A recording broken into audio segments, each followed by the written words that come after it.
Yes, we are live right here at the Good Fight. So excited to have this conversation with you, as always, on Tuesday nights at 7 o'clock p.m. Central Standard Time. We show up in the spirit of Sawubona. Sawubona is a Zulu tribal greeting that means we see y'all. If you look it up if you Google it, because now I'm starting to see Sawubona everywhere. But if you Google it, you'll see some graphics that say that Sawubona means I see you, I respect you, I think I celebrate you, something like that.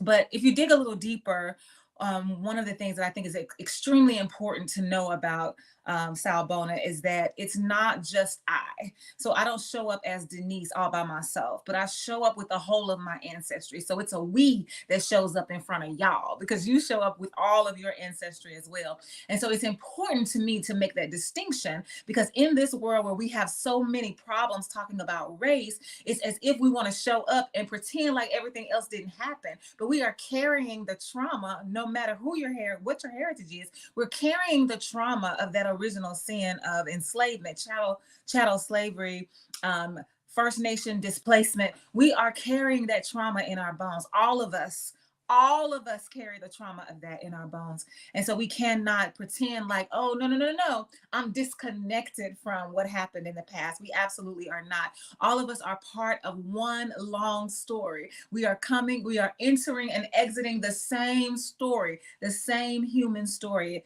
different times and different places with different perspectives. And so it's important for us to give people the space to bring all of who you are. None of us should be ashamed of where we've come from. Yes, we might have some problems with what they did. Like, what was y'all thinking? But I'm not going to carry the burden of your bad decisions. What I am going to do is carry the burden of making sure we hold each other accountable and all of our ancestors accountable for what they have done and for what they have not done. Right. And so the Spirit of Sawubona welcomes you into this space, the whole of who you are. Everyone is welcome to have this conversation as we are in pursuit this year of the pure and raw Jesus, the unconstructed Jesus. Like, give me Jesus without all of the trappings, without all of the Bibles, without all of the worship services, without all of the prayers. Like, I want to know who Jesus is all by himself and I want to figure out what kind of relationship, if any, I would like to have with Jesus. So welcome into this space. If this is your first time, I am so glad that you are here. Shout out to whoever referred you to this moment. Shout out to whoever told you about it. I'm super excited that people are talking about it and that you decided to take them up on to accept the invitation to join us on this night. I got some kind of cramp going on. And so if you are here for the first time, there are ways that you can engage in the good fight. One of those ways is to locate yourself in the story. As I was saying earlier about making sure that you realize that you bring all of who you are, like all of what's running through your veins, what's coursing through your blood, you bring all of that to this space. And so you can locate yourself, like, where are you in this story? Like, where is your body? Like, what's happening inside of your body that is triggering you to think about certain things that you know about the whole of who you are? Like, find that. And it might make you feel good, it might make you feel not so good, it might make you feel bad. Like, I'm not concerned about the feeling, the emotion of it. I'm more concerned about the naming of it. Like, what is that feeling? Okay, so you're feeling it, but what is it calling you to focus on? Like, that would be the more important thing, so that you can begin to ask yourself, do you want to do anything about it? Because you ain't got to, but you could. The other way that you can engage with the good fight is to look through a window. So somebody else's story, like, you cannot locate yourself in this story. You have no, this guy, L, I was talking to, he sent me a text message the other day and he called me, I thought he was calling me Ari, that's what I thought he was calling me. So I thought he didn't know who he was talking to. Like, I thought he had got his text mixed up.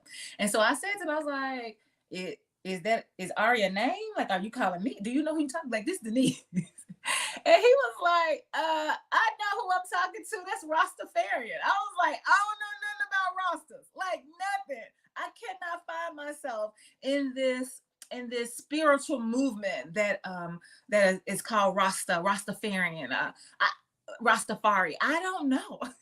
So sometimes you cannot locate yourself. It's not your story. You have not been exposed to it, but you have the gift of receiving the story through someone else's telling of it. And you don't have any responsibility until your body says so. So you can receive the story, nothing happens. A week from now, a year from now, 10 years from now, you're like, wait a minute. How long has this been brewing inside of me? A third way that you can engage with a good fight is to walk through a door. So even after we finish in this session that's only going to last until 8 o'clock, you are continuing to think about what we talk about here. You are continuing to ask questions. You are continuing to engage in conversation with other people. You are researching, you are reading, you are challenging, you are pushing back, you are embracing. All of those things are happening beyond this space. And that's what we call walking through a door. And then finally, you can comment right here. StreamYard allows me to put the comments on the screen so everybody can see, and you all can talk to each other. Y'all can talk to me. I can talk to y'all. It's just a whole big party going on in the sense that we're all in here having conversation together. And then you can also hit me up offline if you want to talk. I put my number in the description, 228-236-7440. That's area code 228-236-7440. Yeah, holla at me. We'll keep talking. Okay, so this is what I'm calling chapter 4, because I feel like I'm writing a book. Yeah, I feel like this is going to be a book. And for those of you who are here for the first time, let me just do a recap. It is not necessary for you to watch every week in order for you to know what's going on, because I do not mind giving the recap, and that'll bring you up to speed. However, the shows are live on Facebook, so you can go back to my feed and you can see them anytime. They're also on my YouTube channel. I don't talk about that much, but I gotta work to get that going. But it is being recorded on the YouTube channel. Just Talk with Dr. Denise. JUST, only one T, JUSTALKW / like with Dr. Denise. And so the first chapter is about the change in name. When we were thinking about Jesus and the fact that Jesus himself did not think that he was God, nor did the disciples who were part of his, I don't want to say entourage, who were part of the movement that was called the Way, because it wasn't called Christianity. Jesus is not a Christian, never was a Christian, never will be a Christian. The title of their spiritual journey that was rooted in social justice was called The Way. And so when we decided, and when I say we, I'm talking about humankind, decided that they were going to change the story about who Jesus is and then make Jesus the Messiah, make Jesus the Christ, because Jesus' name was not Jesus Christ. And by the way, that's not a first and last name. That's a name and a title. Christ meaning the one who saves, the anointed one, the elevated one.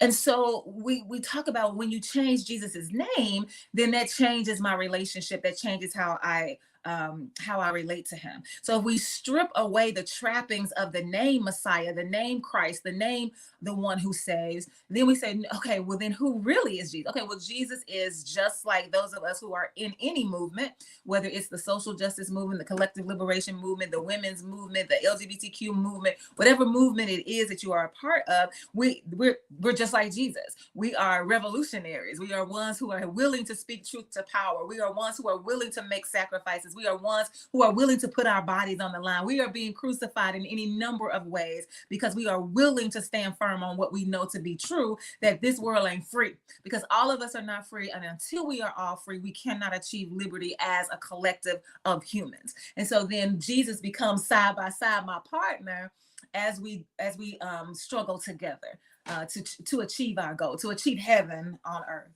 And so then the second chapter was, okay, well then if Jesus is not God, then if I don't need Jesus to be my God, because Jesus is my compatriot, right? If Jesus is my ride or die, then who am I to Jesus? Because when Jesus was God, I was Jesus's slave. I was Jesus's servant. I was nothing but a sinner that needed to be saved by Jesus's grace through the power of the Holy Spirit that was given by God, especially when Jesus was resurrected.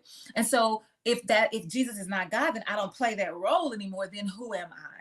And then so we had this conversation during the second week and talking about I am one who is a divine expression of God as God showing up in that way. So the same, whatever it is that you are giving to Jesus, if you say, well, Jesus is the God incarnate, and the reason you say that is because Jesus was made flesh in John chapter 1 verse 14. Well, then I am a divine expression of God's love. You are a divine expression of God as love. And then we too became flesh in the same way they say Jesus did, through the birth canal of a woman. And so then we too are God. So who am I? I am powerful. I am strong. I am divine. I am all things that Jesus is. And we together are working to right the wrongs of this world, to transform this world by the renewing of all minds, particularly ours. It has to begin with us. And so then if I am not a sinner saved by grace, then what does that mean? That means that I now have to make a choice. So now how does free will factor into this? Because when I was a Christian, if I say that I'm a Christian and Jesus is my Lord and Savior, then I have no choice. Once I say that Jesus is my Lord and Savior, then I must do all number of things. There's a whole list I gotta do in order to go to heaven. I do not have the freedom of saying, well, yes, I can acknowledge you, but that don't mean I have to go to church. That doesn't mean I have to give my tithe. I don't have to do any of these things. I can acknowledge you and I can receive you as a, no. If you say that Jesus is your Lord and Savior, you must do these things in order to go to heaven. And so if I don't have a choice about what I'm going to do, if I'm trying to reach a certain goal, then that means that there is no free will. And so chapter 3 was about then, okay, if I am no longer this slave and I am no longer this sinner that's in need of God's grace all the time, every day, all day long, then that means that I have the same power that Jesus has. So we talked about, for those of you who might need a verse from scripture to kind of support you in thinking through this a little more deeply. And we talked about the scripture that says we are joint heirs. So everything that God has given to Jesus, God gave to us as well. So we are all powerful in that same way that the same way we were attributing power to Jesus, we have that same power.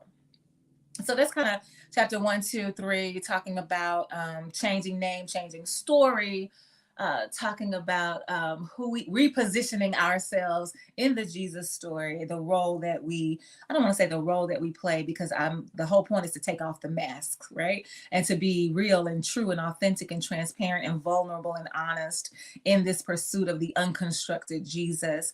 And then so chapter 2 is about knowing who we are through this lens of being side by side with Jesus as leader in the movement toward collective liberation. And then chapter 3 being, okay, now recognizing that we have power. So that brings us here to chapter 4. Because if we have power, then the question becomes like, well, how do we use the power? So, okay, we say, oh my goodness, I got power. What? I got power. Okay, what am I going to do with my power? And in order to answer that question, what am I going to do with my power? I've got to understand, what power do you have? Like, so you say somebody has power, like what kind of power? Like, what kind of power? Like, I need to know, I need you to break this down for me. And I was thinking about this because I was a pulpit pastor I was going to say Christ United. That's not true. Mississippi City United Methodist Church in Gulfport, Mississippi, on the coast of Mississippi. I was a pulpit pastor there from 2009 to 2014. So 5 years I was there as a pulpit pastor, but 3 years in. So I'm an ordained elder in the United Methodist Church. And the way that our system works is that we don't apply for jobs. We don't court people. We don't lobby churches for positions of pastorship. We are appointed by the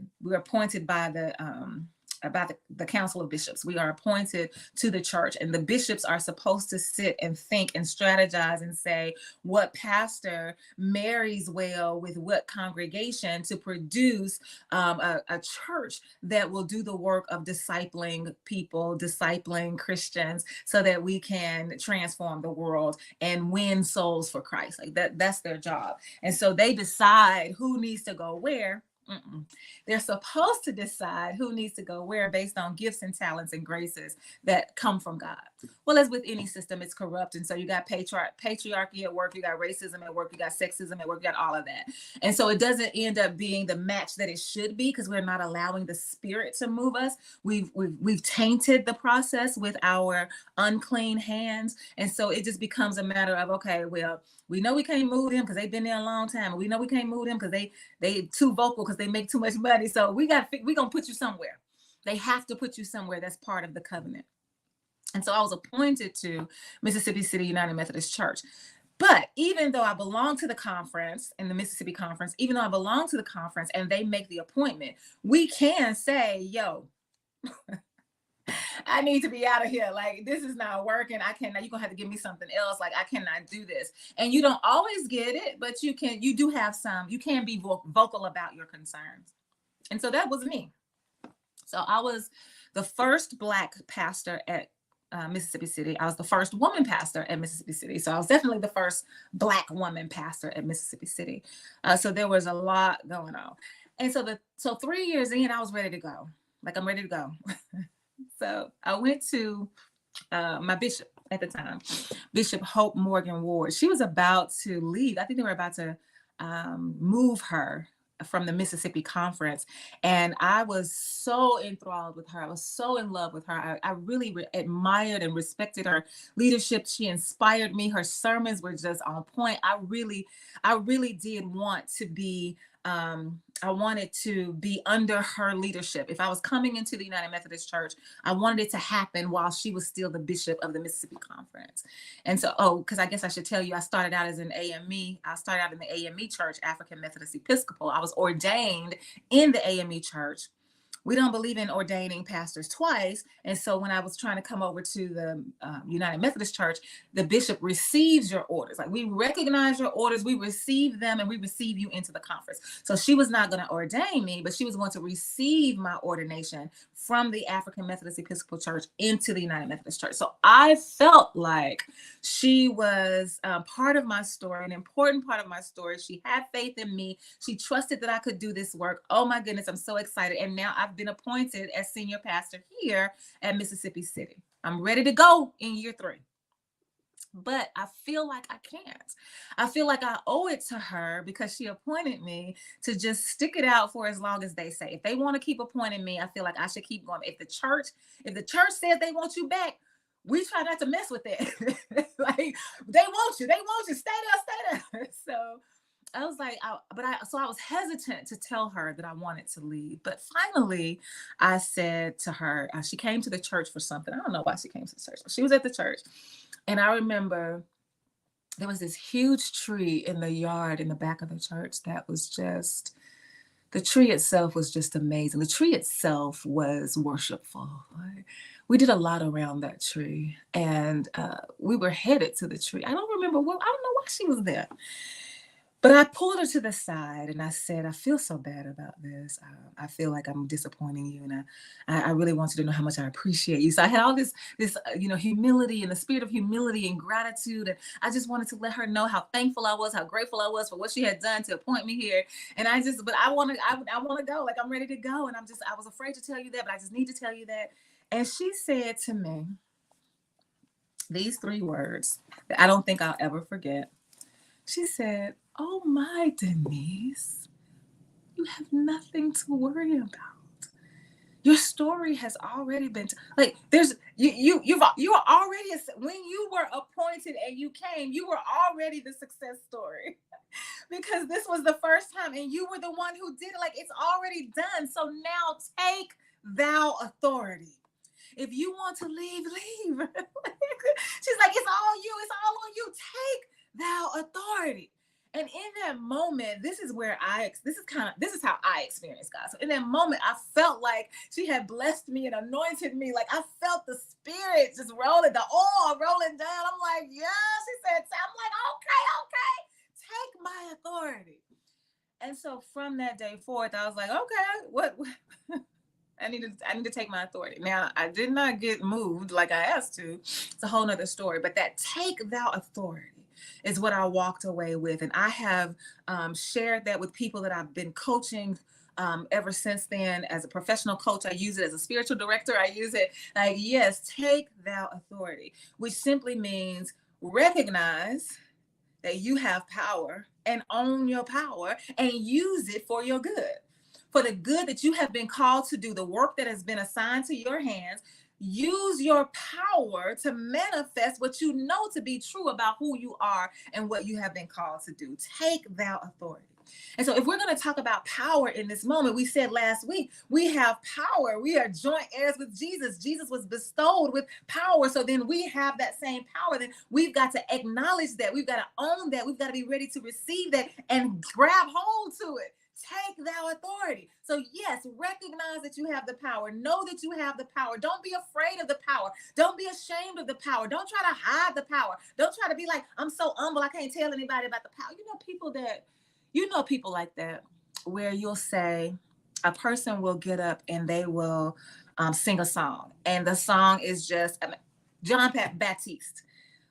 This man is amazing. He's a musician. He's amazing. And so he does this entire symphony. And so if you were to walk up to him and say, oh my goodness, the symphony was amazing. You were great. You are so talented. You are so gifted.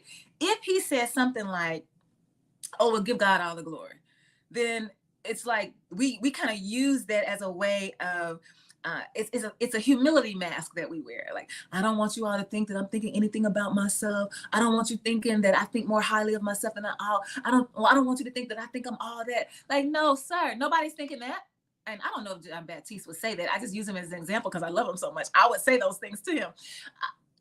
No. Nobody's saying, we are recognizing the power of the gift that you have been given. And we are acknowledging how you have taken authority of that gift and you are using it in a way that allows your creativity and allows your innovation to move through your body and inspire us to do the things that we have been empowered to do. And so instead of saying, well, give it to God, no, say thank you. I worked hard at doing this. Like, I've been studying, I've been preparing, I've been going to school, I've been researching. Like, I came to this space knowing what I had to offer, knowing what I was about to deliver, understanding that it was transformative. So if it does the job that I set forth for it to do, then thank you.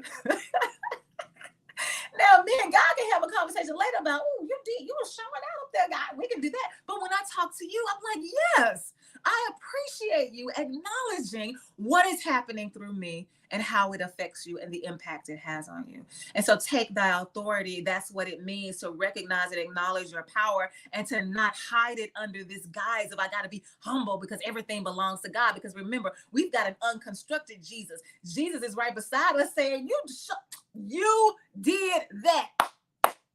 That's what Jesus is doing. Jesus is not saying, now bow down and give all the praise to me. No. Remember, this is an unconstructed Jesus.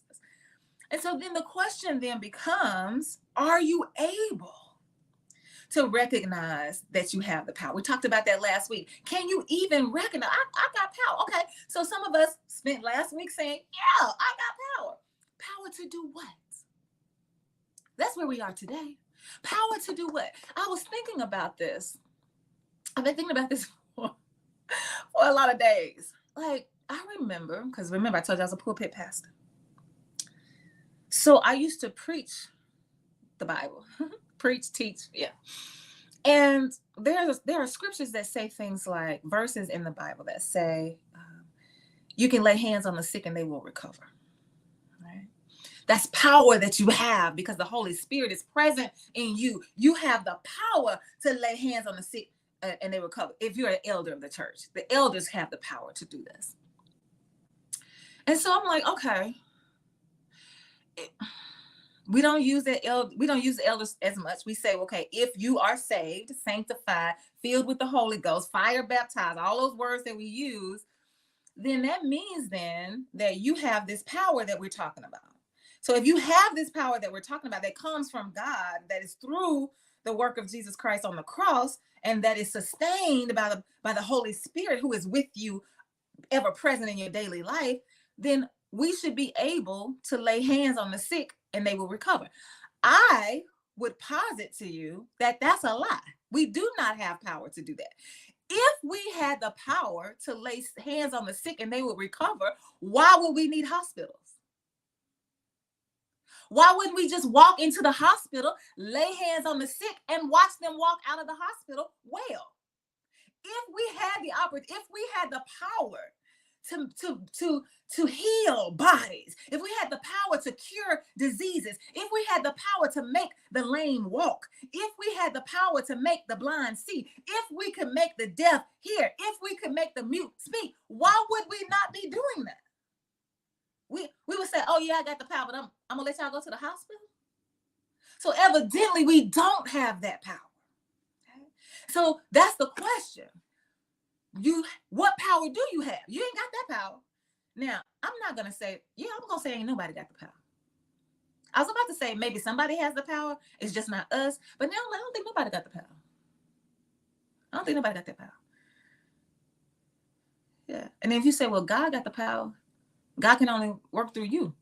And so if you can't do it, then God has not gifted you in that way. So that means we got to figure out what power do we have. And I'm not talking about, remember, I'm not rooting this pursuit in the Bible. I'm not using scriptures this year. I'm not pulling up any text. I'm pulling up stuff, but it's not the text from the Bible. We got to figure this thing out without the trappings, without this crutch that we've been using, without this indoctrination that we've been living into. We've got to figure this out. And so what I started thinking about in terms of us having power is not so much do we understand. Yeah, it is so much that do we understand that we have power? And the answer to the question is no, we do not understand that we have power, because in the world in which we live, we are daily conditioned to believe that the power belongs to somebody else. And I'm not talking about the church. I'm talking about we give power to people who we believe have influence. If I see you as an influencer, then I see you as powerful. And if I see you as powerful, then I'm going to look to you to use your power to help me. And so when I need something and I believe that you can do it, then I'm going to come to you and say, hey, I think you can make this happen for me. I believe you have the power to affect change in the political arena, in the social arena, in the educational arena. I believe, so we're going to prop you up. We're going to rally behind you. We're going to support you. We're going to endorse you. We're going to come along aside you, because we believe that you are the one who has been chosen for such a time as this to lead us. And so we're going to give you the power. We recognize that you have it. So we're going to give you all the help that you need. All of our power we're going to give to you so that you can go forth on behalf of us. That is what we have been conditioned to believe about this world. And think about it. Think about the movement. We just talk about the civil rights movement because I'm more versed in that than any other movement. So we're thinking about the civil rights movement. Think about how it's positioned, right? It's one leader after the other. It doesn't matter which camp you're in. So if you're in Martin's camp with the nonviolence, you think about Martin. You think about Bayard Rustin. Think about those people. If you're in the camp with Malcolm, who was like, look, you come for me, I'm coming for you. Like, hey, what you gonna do? So if you're in that camp, well, you have Malcolm X, you've got Marcus Garvey, you've got Angela Davis, you've got these people that stand out as icons. They are the leaders. They are the ones who have the power to move us forward. So we're all gonna rally behind them to push them forward, because they are the ones leading with the power that they have, and we're following that power. We are a part of that power. We are contributors to that power. We are participating in their power to get the work done. That's how we do. When you think about this presidential election that's coming up, when you think about especially former President Trump, when you think about how much power has been given to him in the Republican Party. So we believe that they were saying this back in 2016. We believe that you have been called by God. Like that God sent you, like God has positioned you with this power to lead us back to making America great again. So we're all gonna rally around you. We're gonna give up our sensibilities. We're gonna let go of our convictions. We're gonna let go of election, of candidacy as we have known it, the electoral process as we have known it. We're gonna allow this reality star who has no no background in politics, like no experience at all. We're going to allow him to be the one who leads us, and we're going to put all of our power into him so that he can move forward with his power because he is the influencer. And so now the conversation in the political arena is now we've added another influencer. So now we're talking about Taylor Swift. So now we've got this conversation happening about, does Taylor Swift, I'm saying, did I say Smith? Taylor Swift, we're talking about how does she recognize the power that she has to influence voters? If Taylor Swift endorses President Biden, then Trump is going to be in trouble because all of these people are going to give their power. They're going to exercise their power through Taylor Swift. She's the one with the power. She's the one with the influence. We're going to do what she says. We're looking to her to help us figure out who we should vote for because she has the power to influence this election. She can actually tilt the scales. Like, this is what people like she can actually tilt the scales. So we've been conditioned. I said all of that to say we have examples of the conditioning of how we choose a person for one reason or another to be our power. Rather than say, no. I don't mind saying you got power. I don't mind that. But I want you to, I don't have to get behind you and push your power forward. We side by side with all our power moving forward. That's how this is going to work. And so we have to first divest from this idea that we need somebody to lead us. And so if you're going to say, what kind of power do I have? You got to first say, let me stop. First, who are you looking to be your leader? Is it Donald Trump? Is it Taylor Swift? Is it Beyonce? Is it Oprah? Is it Tyler Perry? Maybe it's Madea. Not even Tyler Perry, but the character Madea. Like, are you looking for someone to give you what you need to say, oh, okay, now I know what to do because of what they said? Oh, it might be the Kardashians. It might be Ye. I don't know. This is the world that we live in, this cult of personality where we are aligning ourselves with these celebrities. And then it's like, why are you even a celebrity? So it's like, why are the Kardashians a celebrity? Because they had sex with black men on a tape? That's how come they famous?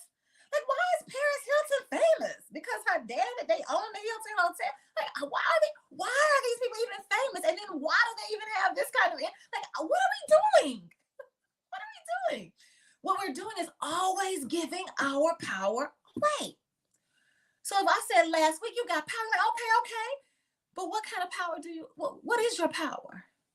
If you take away all this fluff from the people that people say are popular, what is your power? You don't have the power to lay hands on the sick and recover. You don't have that power. But what power do you have? And so I was trying to figure that out. And I can't tell you that. I don't have the answer to that because I have no idea what power you have. I do know that you have power. I do know that it is God-given power. I do know that can't nobody take it away from you. You can give it away, but can't nobody take it away from you. And that's another example of Jesus knowing, like, Jesus was one that said, oh yes, I'm going to take my authority. Jesus is like, I'm being crucified, but I need you to understand something. I lay down my life. I'm like, what? I know what's happening. I'm clear on this. I meant to put my body on the line. I knew that death could be the answer, not because it was written in some book, but because I'm all in on the movement. I'm all in the struggle. I'm not scared about nothing because whatever happens to me, I'm still going to move forward. I'm still going to thrive. I'm still going to be talked about. I'm still going to have influence because that's how strong my power is. And so Jesus is like, okay, look, I'm clear. I'm laying down my body. You ain't taking nothing for me. And so that if we're going to say we have that same power, then we can only give the power away. Can't nobody take it. And so I don't know what your power is. That is something that you will have to work out with your God, not with Jesus. Remember, Jesus is your partner, your God, whoever that is. If it's Buddha. Oh, I'm learning about Rastafarian. I was talking about Bob Marley, and I was doing some research, and I'm one of those geeks, and so it's 5 hours later, and I'm way over here. I'm like, wait, I'm supposed to be. I'm way over here, and so thinking about the theology of the Rastafarians, where they understand it as a social movement that is inspired by the spiritual. I'm like, wow, because I know Phyllis Brown and I have had these conversations about Black folks. We have been able, we can create all kind of stuff, but why we ain't create no religion? Like, why couldn't we come up with that? And so I was like, oh my goodness, these are people of color who have this religion that they curated, and it's dual. It has a duality. Like, yes, we believe that there's a spirit that we commune with, and that gives us all that we need, and we have that spirit within us, every one of us as an individual. And then we also have this call to social justice, this call by this spirit to do the work of freeing people. Like, that is why we are here. And I'm like, I'm fascinated by that. That's all I know so far. That's all I know. And so I know that you can go to your God, Buddha, the Tao, the Dalai Lama, the universe,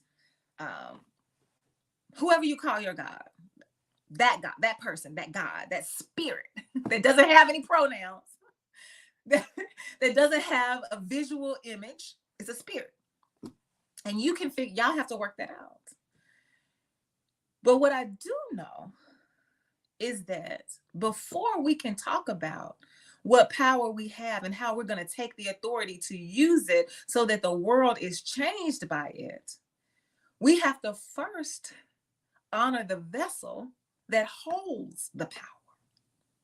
And many of us are not able to exert any power because we don't believe that power would be in a body like ours. There are many of us who have difficulty looking at ourselves in the mirror and affirming what we see. Notice I did not stop at looking at the mirror. Yeah, plenty of us can look in the mirror and talk about what we don't like. Ooh, look at my nose. Ooh, look at my lips. Ooh, look at this. Ooh, I got some bumps right there. Like me, I'll be looking for the little hairs. I'm like, and then my hair is growing in white and gray, and I'll be looking for them. And I'll be like, we are looking. We're dissecting ourselves. We're critiquing ourselves. We're trying to figure out all the stuff that's wrong with us. But how many of us can look in the mirror and talk about how wonderful our bodies are? No matter what size or shape your body is, you look at yourself in the mirror. And I'm not talking about the bathroom mirror that looks like this. If you're like me, well, bathroom mirror, it might give you this, my bathroom mirror, all you can see is about right here. Yeah, about right here. Like the mirror has more room in it, but where I fit into the mirror is right here. But there's a full length mirror. Right? So some of you all might be like, oh, okay, I'm looking in the mirror, but I'm only looking this high. Or I'm looking in the mirror, but I'm looking in the mirror and I've got some clothes on. May not have a lot of clothes on, but I do have clothes on. How many of us can stand flat-footed in a full-length mirror, look at our bodies, look ourselves, our reflections in the eye deeply, and affirm what we see? Affirm what we see 10 times. Affirm 10 things about our bodies that we love and enjoy about ourselves. And then if we can stay there a little longer and not just affirm what we like about our bodies, but what we like about ourselves. So nothing physical. But what is it that you like about the essence of who you are? What is it that you like about how your spirit makes itself manifest every day? What is it that you like about how you shift the energy? What is it about you that causes people to say, whew, love being around you. Every time I'm with you, you make me feel so good. I was with Cece last night.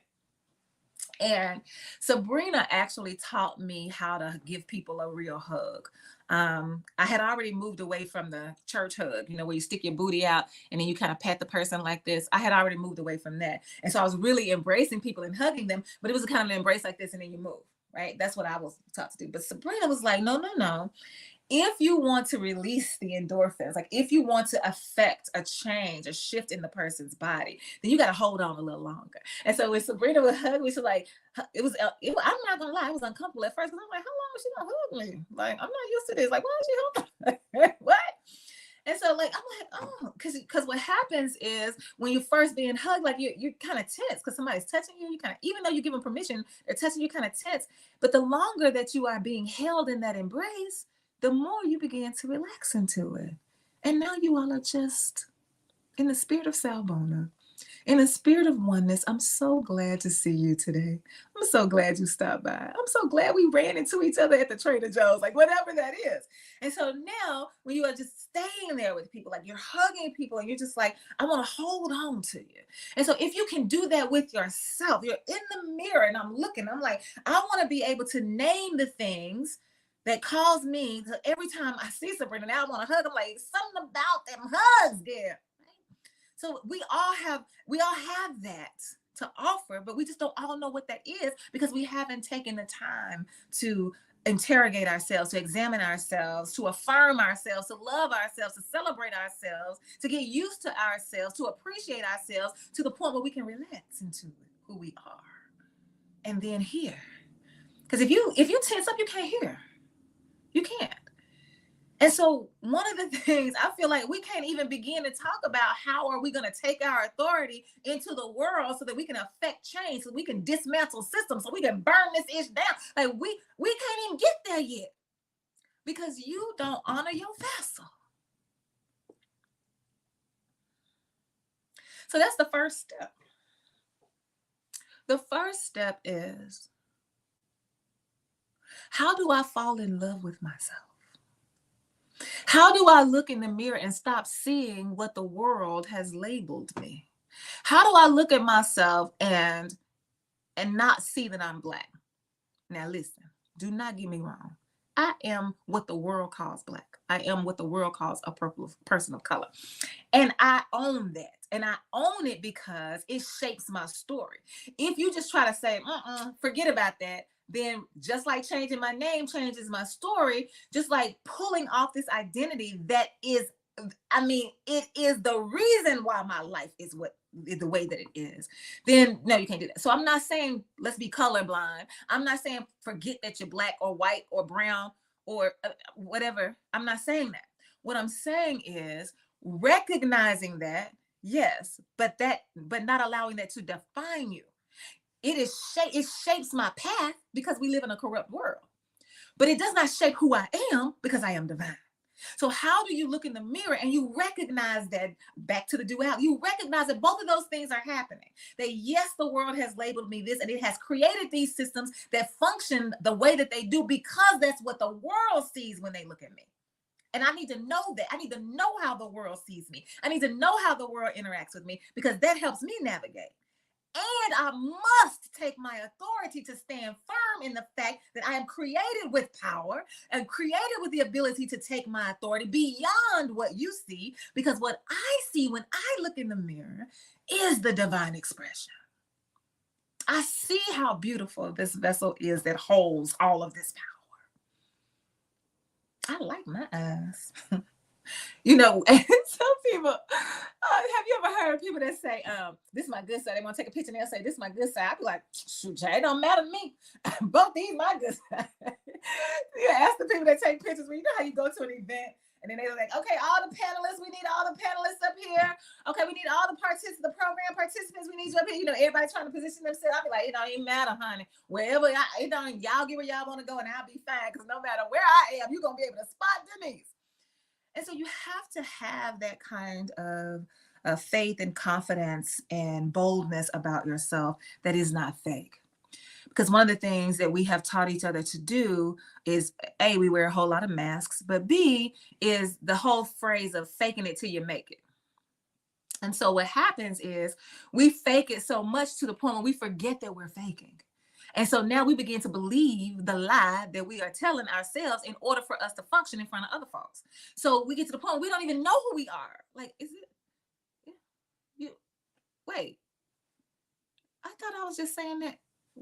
I thought I was only supposed to do that. I don't even know. We lose sight of ourselves. So I'm not talking about look in the mirror and tell yourself stuff that you think you want to hear. If you look in the mirror that first time and you cannot say, if you cannot affirm yourself, I think you should say that. I'm standing in front of this full-length mirror with no clothes on, and I don't like anything that I see. I don't like these rolls right here. I don't like how my breasts sag. I don't like how my thighs jiggle. I don't like how my knees are dark. I don't know what you're going to say. I don't know what you're going to say.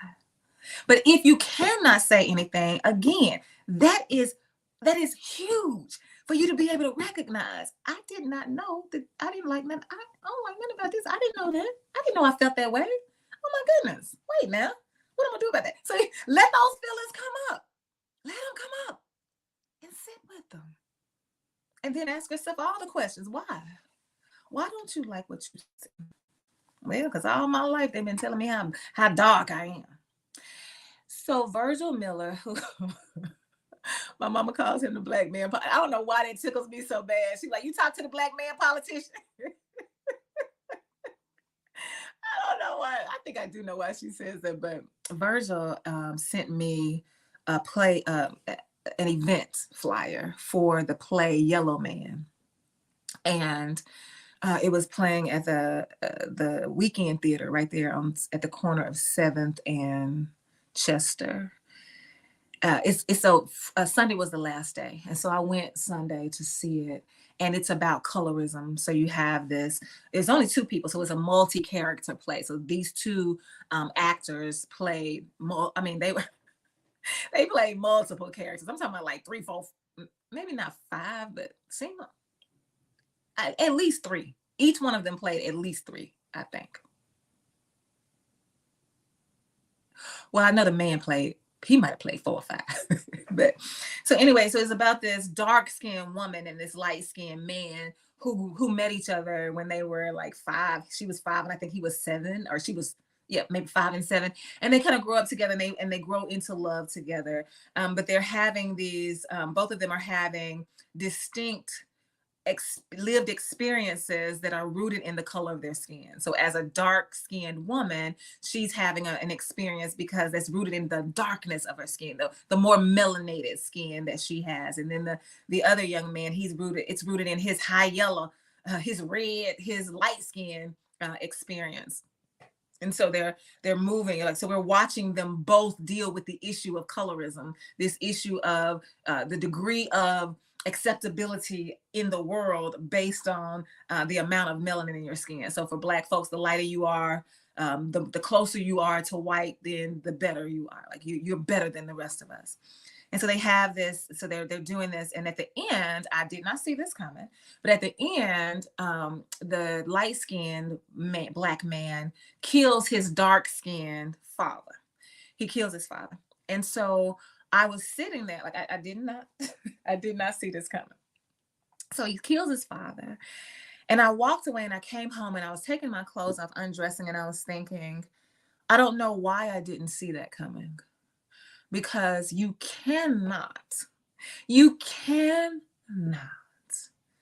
continue to harm a person's psyche. You cannot emotionally abuse, psychologically abuse, physically abuse, sexually abuse. You cannot abuse people time and time and time and time again and think that there will be no reaction.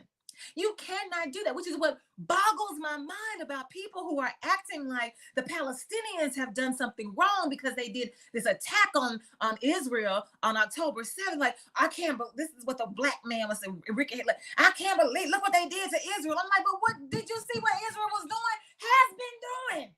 Day after day after day, year after year after year, and now you're like, oh my goodness, what are they doing? They're what are they doing? How dare they raise up? And so I was like, Denise, why you surprised when the man killed his dad? It's like, girl, I don't know. Sometimes I get caught up in the rapture. Sometimes I get caught up in thinking that, everything, he's gonna be all right. He's gonna brave, he's gonna weather the storm, he's gonna make something out of himself, he's gonna use all of this, turn his test into the testimony. That's what we say, right? Sometimes this stuff got to come out, and it comes out in ways that we as a society label as wrong. We say anger is wrong. Well, some anger is justified. There is a such thing as justifiable homicide. There is such a thing. And so when we are hearing this stuff that our skin is too dark, if we hear that all our lives, we may not kill anybody physically as an external force, but we kill ourselves because we get to the point where we look in the mirror and say, I'm ugly because my skin is dark. So we kill ourselves. And that's what the internalization causes to happen. The harm causes us to erase ourselves. And so now what are we doing? We're trying to get all the lightener. I'm trying to lighten up my skin. All this lightener that they put on the shelves. I remember, you know what? I just realized this. My mama had some. It was called Ambi. Wasn't Ambi a lightener? We in the little bottle. Oh my goodness. I think my mama used to try to lighten her skin. I'm gonna have to ask her. I remember that bottle. It was about like this, like it was about this wide. It was about like this tall. I didn't use it. She used it. Okay, I digress. And so then we say, well, you've been told that your hair is nappy. The way that it grows out of your head, the way that whoever you say created you, caused your hair to grow out of your head the way that it grows out. And the world said that's wrong. It's unprofessional, it's ugly, and you need to do something about it. And so we have this wonderful, kinky, just dynamic, like very versatile, flexible. And we can do all kinds of stuff with our hair. And we spend all of our time and money trying to straighten it, trying to put a lace front on it, trying to get a wig, trying to get a braid, because we have internalized the fact that our hair is nappy and that is unacceptable. And so therefore I am killing myself. I'm killing myself because I don't like the color of my skin. I'm killing myself because I don't like the texture of my hair. I'm killing myself because I'm thicker than a Snicker. And they say that we're supposed to be BMI, supposed to be whatever it's supposed to be. I don't even know. I probably could pull it up on this app I got. But when you listen to the nutritionists, when you listen to people who do this work and they're passionate about the truth of the work of healing and wholeness and wellness as it relates to your physical body, they'll tell you, don't think about the BMI. That ain't what I need you to be concerned about. See, that's some stuff that I created to make you feel bad because you thicker than a Snicker. And notice I did not say you were fat. I'm saying you're thicker than what they want you to be. And they're using a scale. Do you know that the metrics that they use to tell us what your BMI should be are for white children, for white youth? That ain't you, boo. You're trying to be something that you can't possibly be. You can't possibly be that.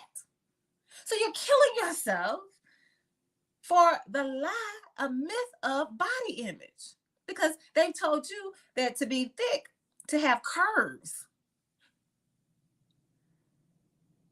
is ugly, is unattractive. And the same ones saying this stuff can't wait to get a hold to us one way or another, whether it's rape, whether it's as a side chick, around the way girl, whatever it is, trying their best to get over here, to love on us some kind of way. And so we have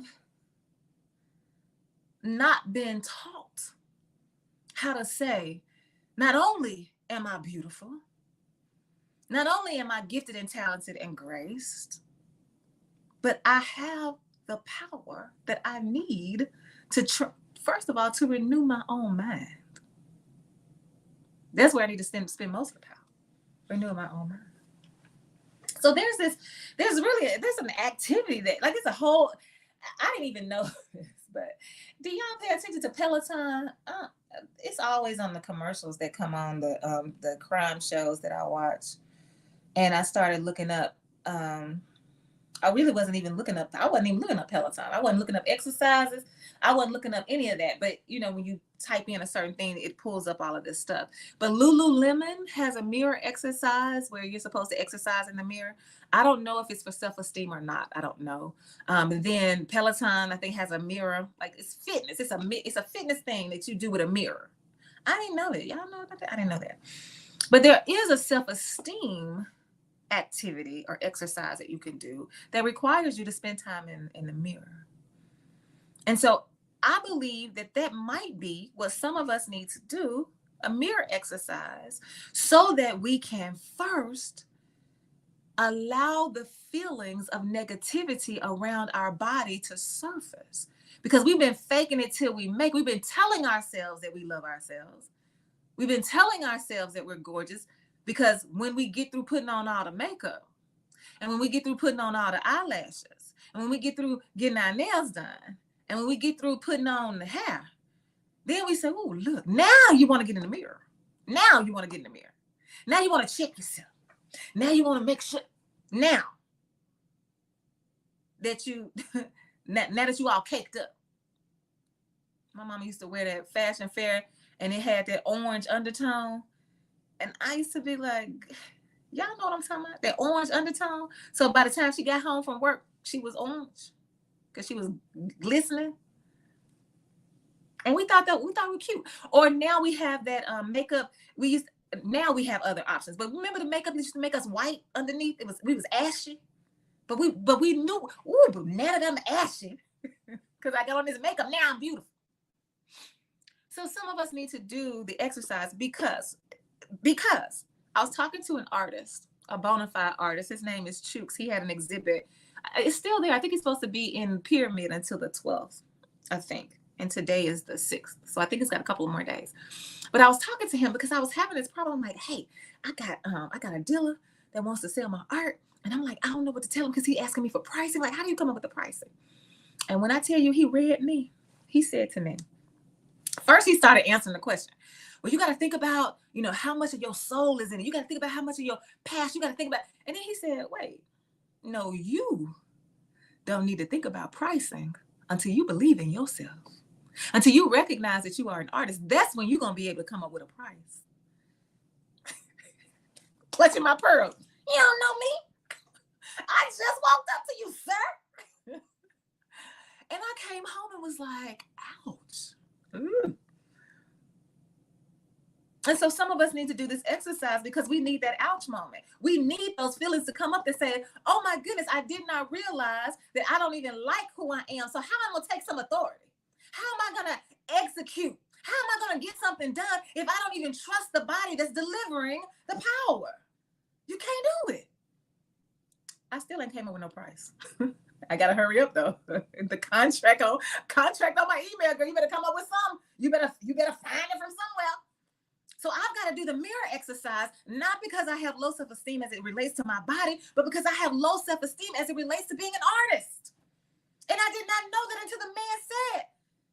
I probably felt it a little bit, but he called it. He named it. And now I cannot unhear it. So when those feelings come up, you have to rest with them. And you have to spend that time in the mirror, learning how to love yourself, however long that takes. And even if you never get to the point that you exert your power because you cannot trust your body to take its authority, at least you will spend your time trying to get there.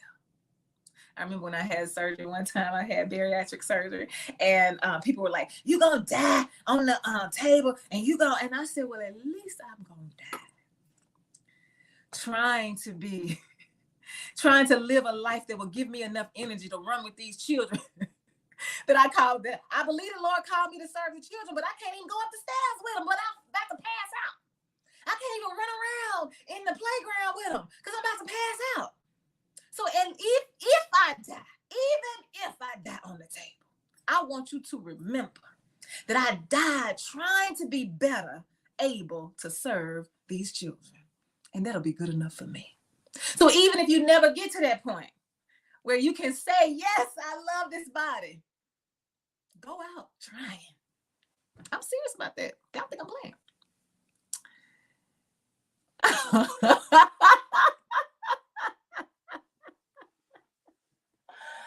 Don't you hate it when people be like, So Phyllis Brown says, have mercy, Chooks. Did I suggest something similar? Pat me on the back.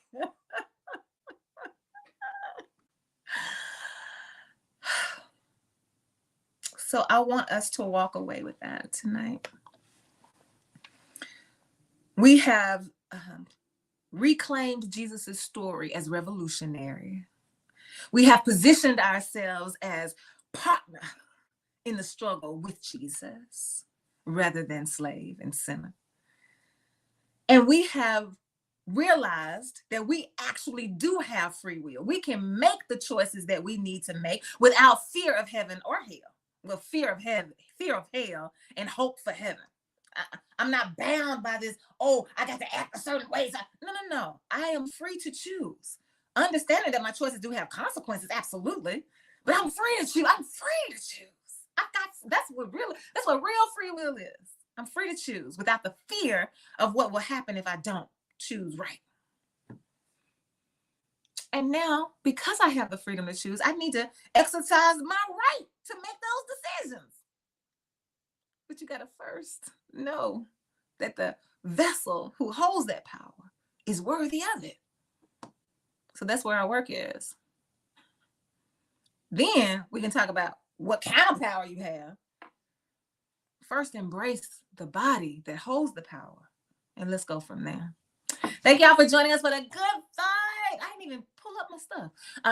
We'll be right back here next week for 7 to 8 o'clock. And we'll be talking about the next step in our journey towards the unconstructed, pure, raw Jesus. See y'all later.